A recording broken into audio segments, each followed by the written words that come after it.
Today, we're going to get a little spiritual. Hey guys, MasakoX here. This week, we're going to start off with something strong yet chilled. I'm talking about the Spirit Bomb, originally referred to as the Genki Dama. Many fans of the show considered this to be one of Goku's coolest yet most ineffective attacks. In all of the times that it has been used in the TV series, it has only been successfully used once. Hardly a great strike rate. Granted, the move was a lot more successful in the movies, but it was a quick get out of jail free card. If there's a bad guy, Spirit Bomb him, he's good, he's done, game over. But since most people don't consider the movies to be canon, then the Genki Dama ain't looking so Genki. Honestly though, I feel that this is a really unfair judgment, and I'll explain why later. For me, I've always considered this move to be one of the most innovative and inclusive attacks in not only Dragon Ball, but pretty much any fictional creation. If you sit down and think about it, this move includes people that might not be able to fight back, the weak, but the weak, when banded together, can prove to be strong, and this attack embodies that notion. It is the ultimate teamwork move. Those who could not fight before could now do so as a collective unit. That and it looks pretty epic. But Masako, if it was so powerful and cool looking, then why didn't Goku use it against Cell? Ah, an excellent point, sir or madam, with just two minor drawbacks. One, Cell knew the Genki Dama as he knew pretty much everybody's attacks, and so therefore could find a way to counter it or negate it, thus rendering the technique useless. And two, Goku never intended to use the Genki Dama against Cell in the first place. In fact, he was barely gonna fight him at all. His grand plan was to get Gohan involved, just so he can get his son to go Super Saiyan 2. And risk being pummeled half to death and maybe one of his allies getting killed in the process. Yeah, now that I look back on it, that's not a great plan. No wonder Piccolo looked so mortified. The same applies for Cell not using the move himself. The Genki Dama is meant to be used on malicious forces, and so therefore, if it's used on good-hearted people or pure-hearted people, or even people that are just non-evil, it would be useless. So Cell, in theory, wouldn't have been able to destroy the Z-Warriors or the planet with it. It was a sort of détente. Neither party could use the technique to its fullest potential, and so therefore kept it on the figurative shelf. In essence, the Genki Dama is all about essence. The very thing that makes up every living organism. Stars, planets, water, land, animals, humans, even that little ladybug that might be on your shoulder could contribute towards a Genki Dama. All of these things could then band their energy together to create a formidable attack. It also has the added benefit, as I just said, that it could not be used against the forces that created it. So,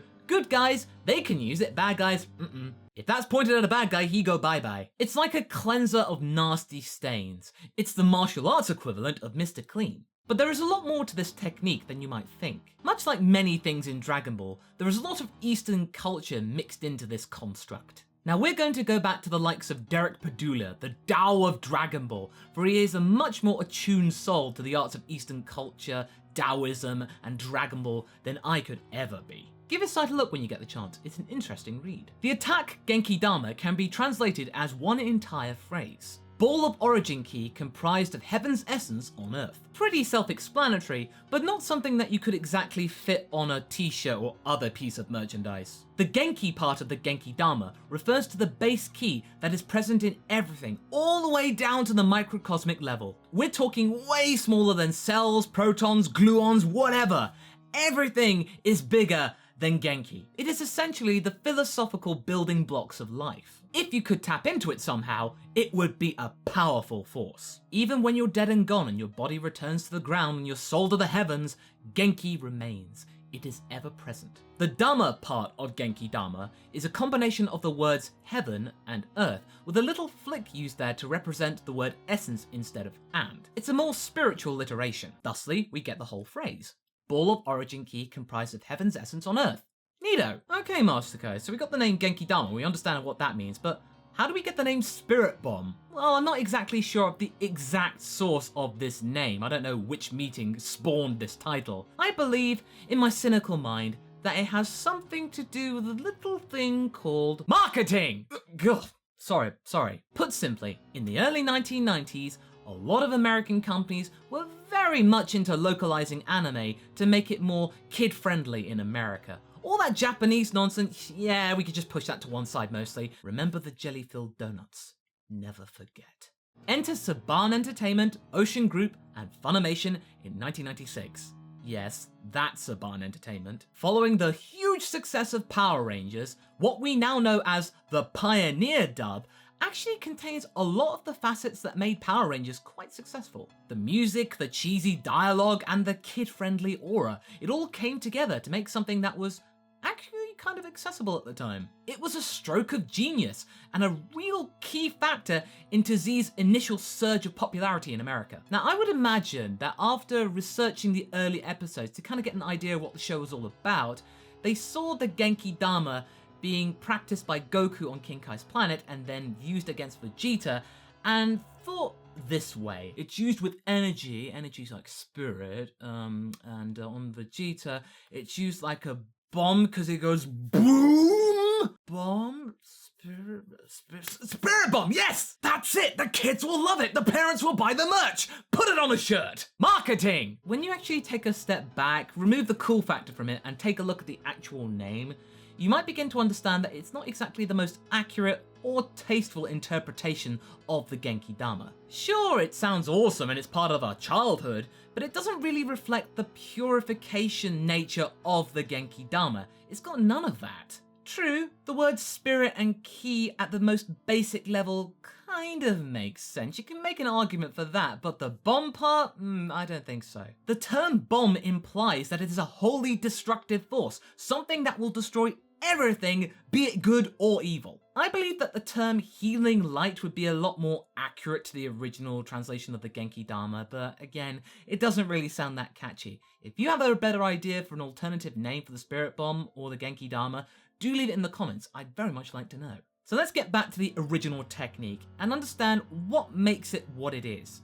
First off, the signature stance, as Goku does here. Why does he stand like that? In the manga and anime, Goku is seen to be standing with his arms held high, his legs apart in the shape of an X. Padula presents a diagram, which I'll show right here, which lists 3 key pressure points and energy exit points on the hands, feet, and top of the head. These points, as deemed by Taoism, are considered to be the most effective channeling points between man and the heavens. As Padula explains, Goku's hands are placed far above his head and his arms are spread wide open, with his palms up and open as well. This is the most open yet relaxed and stable stance possible. This is a very high level stance that is designed to create a high frequency vibration within the practitioner. It is still, it is subtle, it requires incredible breadth of mind, an absolutely pure heart, and exceedingly deep concentration. He has to align his own mind to that of the characteristic of the universe at the most submicroscopic realm. That is to say, in order for his body to accept the Genki, he has to align himself with the Genki. This means the only way a person can handle the Genki Dama properly is if they let go of their many attachments and have an empty mind. With each attachment let go, the concentration deepens and the openness expands. Padula not only explains the stance, but he's able to hit the nail on the head about why Goku is so good at using the Genki Dama. As Goku's strength increases, so does the size of the Genki Dama, going from something relatively small to something the size of a planet, something that could dwarf planets. A universal size bomb in GT. He also points out why others might not have been able to learn the Genki Dama. Padula points out in episode 21, King Kai is left stunned with how Goku's able to learn this technique so fast and so effectively. His heart is clearer than crystal and bottomless strength. Of course, this might be just hyperbole to accentuate the drama that is present in the Saiyan saga, but it does provide some clues. It does make sense, especially if you bring the Quinto one, or the Flying Nimbus, into the equation. Goku is the only one deemed worthy to possess the Flying Nimbus, or even to ride it. Only very few others can even stand on it. If you can't, or if you're deemed impure, then you would just fall straight through it. Or you could just acquire the Dark Nimbus like Mercenary Tao did. So therefore, Goku is the only being that could and would learn the Genki Dama. No one else could. That might explain why Tenshinhan, Yamcha, Chaozu, and Piccolo weren't able to learn the Genki Dama while they were on King Kai's planet. They weren't worthy due to their impure minds or corrupted souls. Okay, so why did it fail against Vegeta and Frieza then? Well, Unforeseen circumstances and bad luck, that's what. Had Goku gotten the Genki Dama off without a hitch, it would have been more than enough to destroy Vegeta. Same for Frieza. Unfortunately, since the attack takes so long to charge, it gave Vegeta and Frieza time to be able to either counter it, thwart it, or force Goku to use it a lot earlier than he would have liked to. The Genki Dama that hit Vegeta was much smaller than it could have been, much less energy than Goku was able to manifest, but whatever Krillin threw at Vegeta and Gohan reflected was enough to severely injure the Prince of All Saiyans. As for Frieza, had Piccolo been able to distract him for a couple more minutes, Goku could have been able to source more energy from other planets in the vicinity, and therefore produced enough energy to overwhelm Frieza, to kill him or injure him, enough to incapacitate him so he wouldn't be able to battle, and thusly save Namek from destruction. Nah, it wasn't in Toriyama's best interest for Vegeta and Frieza to die there and then, and so they persevered. Yes, you could bring in Trunks' spirit sword into the mix too. It does resemble the Genki Dama in its most simple form, and much like in movie 7, it is able to be absorbed into another object or person, in this case, Trunks' sword. Now it's debated about how Trunks was able to source this energy, as we don't see him actually learning the Genki Dama. He might have learned it off screen, but we don't know as of yet. Some say Trunks indeed learnt it indirectly, or it was the manifestation of all the survivors on planet Earth at the time of the Goku Black arc, collecting their energy together, deeming Trunks worthy to carry their life force to be able to destroy Zamasu once and for all. It also shows how flexible the Genki Dama is. It can be used as a ball, it can be absorbed into a person or a thing. This life force energy that can be used against evil, it's very malleable. So there we go. That's the Spirit Bomb or Genki Dama for you. It is less of a technique and more of a symbol of hope. Hope that the weak can overwhelm the strong, collectively. Perhaps that's why Trunks earned it. He embodies hope. If so, this would make all the sense and go some way to explaining the antics of episode 66. And it's also unfair to say that this move is useless. Goku was just really unlucky and a victim of the technique's long charge time. Don't you be hating. The move is a lot to be reckoned with, so long as you're discreet about it. What I would love to see in Super at some point, maybe towards the end of the show, is for Goku to create a multiversal Genki Dama, pulling in all the life force from every single universe to be used to defeat a big bad. That would be a brilliant culmination of not only the move, but the series as a whole. Hey, it had a lot of impact. We saw what happened with Goku and Kid Buu. I'm just gonna look forward and see what happens. So what do you guys think? Do you think this move's been unfairly judged by the fans? Do you prefer the name Genki Dama or the Spirit Bomb? Leave a comment below and let's get this discussion going. But anyway, I hope you enjoyed this video. Until the next one, be sure to like and subscribe. Catch you later.